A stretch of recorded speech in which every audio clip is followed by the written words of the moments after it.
Kimning xotirasi susayib borayotgan bo'lsa, buning eng kuchli da'vosi Qur'oni Karimdadir. Qur'oni Karimda sirli shifolar juda ko'p, faqat hamiyat qilib unga e'tiborli bo'lishning o'zi kifoya qilur. Ko'plab zaharli narsalarni iste'mol qilib o'tirishning esa hojat yo'q. Marhamat Baqara surasining 32-oyatida xotira quvvatini oshirish xislati mavjud. Uni har kun uyqudan oldin 11 marotaba o'qib yotish kerak bo'ladi. Bu qavl Hazrati Mavlona Shoh Ataulloh Buxoriy rahimahullohnikidir. Bu amal ko'plab sinovlardan o'tgan. Oyat budur. A'udhu billahi minash shaytonir rajim.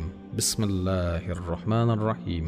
Qalu subhanaka la ilma lana illa ma 'allamtana innaka antal alimul hakim. Ular o'zing poksan. Bizda sen bildirganingdan boshqa ilm yo'q. Albatta sening o'zing biluvchisan va hikmatli zotsan dedilar.